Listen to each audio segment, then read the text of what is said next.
welcome to the firm. On the show this week, the 6 big changes India's insider trading regulations may undergo. Get intimate with APAs, safe harbors and MAP. An exclusive chat with 2 leading lights of revenue, Akhilesh Ranjan and Kamlesh Varshney. This week marked an important step forward in SEBI's efforts to revamp its insider trading regulations that date back to 1992. The SEBI-appointed committee, chaired by Justice Sodhi, submitted its report this week. And since I was a member on that committee, I thought it best to maintain arm's length and not conduct a discussion on the show. Instead, my colleague, Payaswini Upadhyay, spoke to experts to find out if the committee's recommendations make for useful change. Justice Sodhi and his 18-member team have proposed 6 big changes to the insider trading regulations. But before I come to what those changes are, here's a point worth mentioning. Every provision in the regulations proposed by the committee comes with a specific note that sets out the legislative intent. That said, here are the 6 key changes. Who is an insider? Is insider trading restricted to trading in securities or dealing in them as well? What is unpublished price-sensitive information or UPSI? When can UPSI be disclosed? A new concept of compliant trading by insiders and valid defenses available to an insider trader. In the current regulation, an insider is someone who is a person connected to a company or has access to unpublished price-sensitive information. The proposed definition is similar, except that it makes the definition of connected person clearer. The current regulations define connected person as a director, officer or employee of the company or anybody who has a professional or business relationship with the company. The proposed definition includes anybody who has been associated with the company or in frequent communication with its officers or has a contractual or fiduciary relationship with the company. It extends to public servants or those in statutory positions who may have access to unpublished price-sensitive information. Immediate relatives of a connected person shall also be deemed to be connected. I think this extension covering public servants and connected persons, including immediate relatives, is a welcome addition. In the immediate relatives position, I think they have carefully carved out the concept that it should be people who typically depend upon the advice of the insider to make financial decisions or are financially dependent on such insiders. So I think these are both welcome decisions. In the case of immediate relatives, it is a rebuttable presumption that you can, even if they are immediate relatives, if they don't have the access to the financial information which is considered as unpublished price sensitive, then they could be excused from the charge of insider. But the burden of proof will be on them. One of the issues that I find while having a quick look at the draft regulations is that it creates an impression that the insider as contemplated in the regulations is only a natural person. The reality is that a lot of trading is through corporate entities in various forms. So whether they are actually listed companies which are also holding shares in a prop book, you have unlisted companies which also can be treated as insiders, etc. So I think it's important that there should be some clarity on this, because also even in the earlier regulation, the concept of a deep connected included companies. The second important proposed change has to do with terminology. The current regulations prohibit dealing in securities when in possession of unpublished price-sensitive information. Both have been the source of considerable litigation. For instance, in the Chandrakala case, the Securities Appellate Tribunal held that possession of unpublished price-sensitive information was not enough. SEBI must prove the trade was done on the basis of unpublished price-sensitive information. That's because the insider trading penalty section in the SEBI Act uses the term on the basis of. That said, the committee report continues to use while in possession of, but has switched from dealing in securities to trading. This even though the Act uses dealing in securities and not trading in securities. I think the word dealing in securities under the current regulation is probably wider and covers concepts like agreeing to buy or sell securities. And I think the word trading today under the proposed regulation seems to be narrower. It talks about when the trade, I think just give you the concept, it says transacting in securities, right? And does that mean therefore that if you have an agreement to buy, okay, at the point you enter into the agreement there is no obligation to disclose, but the obligation to disclose, for example under the due diligence defense, only happens later when the trade actually occurs. And I think that bit needs some clarity. The third proposed change relates to what qualifies as unpublished price-sensitive information or UPSI. The existing regulations define unpublished information as one which is not published by the company or its agents. But the committee has defined unpublished price-sensitive information as information that is not generally available and when made available would materially affect the price of the securities, and in doing so de-linked it from corporate disclosures. This was actually an amendment which SEBI made based on a case which SEBI had experienced. This was Hindustan Lever and Brook Bond. Hindustan Lever was having merger discussions with Brook Bond. Hindustan Lever and Brook Bond had not made any announcements on the merger discussion.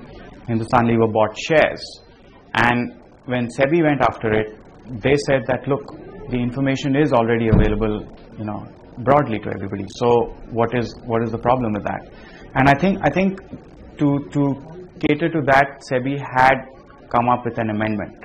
And I think the issue now is that if the company does not publish the information, it's generally available though. Can somebody now just go ahead and rely on that? The second issue is what is the sanctity of the information which is generally available? It's reported on a news site. The company has not published it. Is this information which I can trade on? Some people, some entities may actually know that is genuine information and will place trades. However, there are others, because it's not been released by the company, you're not too sure, is this right information? Is this correct information? Unless the company goes ahead and makes an announcement or releases that information to the market. Now moving to the fourth proposed change. The current regulations do not allow the communication of unpublished price-sensitive information unless in the regular course of business.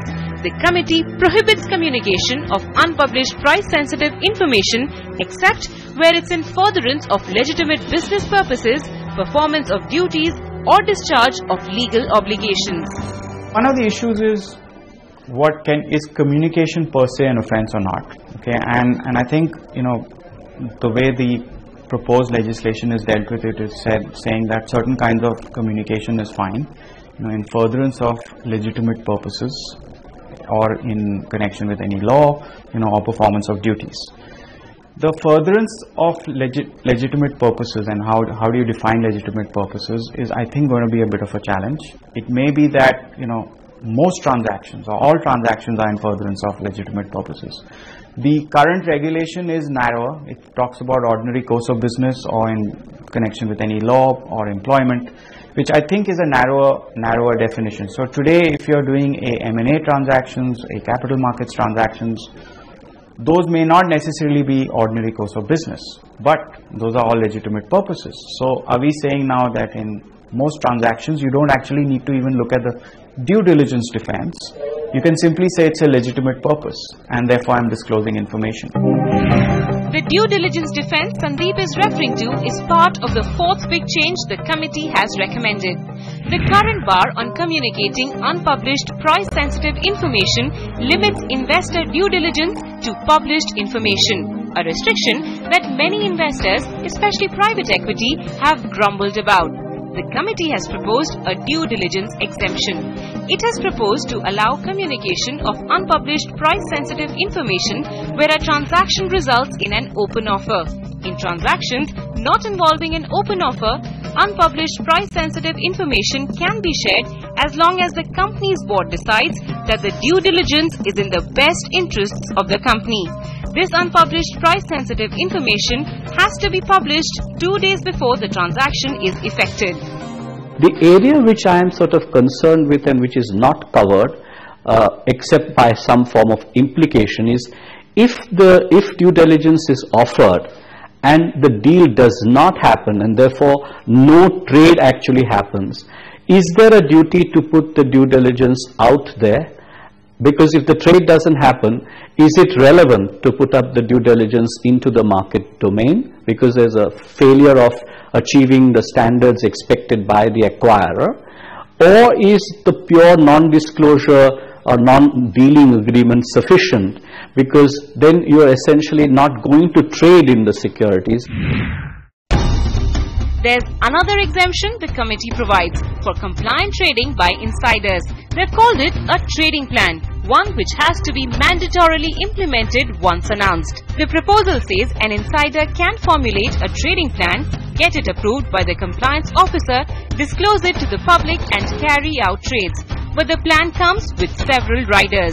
Cooling off period of 6 months between disclosure and implementation, no trading for a defined period before and after financial results, plan should be for minimum 1 year, no overlap of trading plans, disclose value of trades or number of securities, nature of the trade and intervals are also required to be disclosed. Assuming that there is a trading plan for the promoters, because both joint venture partners would be treated as promoters, the need to have a preferential allotment whilst there is a dilution on account of a new investor is something which is not an exception to the trading plan. So the ability to have a preferential allotment because of needs of a joint venture, because of the ability or the need in a contract to maintain a particular level of shareholding. It could be also lender related shareholding obligations. So supposing, for example, the lender's covenants in relation to a borrower company specify that this promoter must maintain X percentage of shareholding, and as a result of a dilution which takes place in relation to a third party investor, that promoter is getting diluted, you are then forced into a default situation, because if you did have a trading plan, and this was something which was not envisaged in a trading plan because it arose as a result of an internal, in an annual period, opportunity arose that where you needed extra capital coming in from a third source as a private equity rather than from the promoters. This is a defense which ought to be there. The fixed change proposed by the committee is an interesting experiment. It provides for valid defenses to an insider who has traded based on unpublished price-sensitive information. These include where nature of trade was contrary to way a reasonable person would trade when in possession of unpublished price-sensitive information. The insider was an innocent recipient of unpublished price-sensitive information. The counterparty to the transaction is identifiable and has same unpublished price-sensitive information, exercising stock options at a predetermined price, where trades of the insider were made by another person not in possession of unpublished price-sensitive information, and where trades were made as per the trading plan. Existing regulations do not provide for any defenses. I'm a little concerned about this defense of parity of information. I think it can give rise to a scope for misuse. The examples that has been given in the note to the regulations suggests that it's essentially intended to deal with interstate transfers between promoters. So whilst that of course is laudable and there should not be any kind of deemed violation if there are interstate transfers between promoters. But take for example that a company which is obviously in possession of UPSI decides to issue shares to its promoter at some discounted value. Then how do you deal with that? Because there is parity of information between the company as an insider and the promoter as an insider. I'll wrap up by pointing to a new disclosure requirement proposed by the committee, that all employees of a listed company and their immediate relatives must disclose to the company trades in that company's stock of over 10 lakh rupees in a quarter.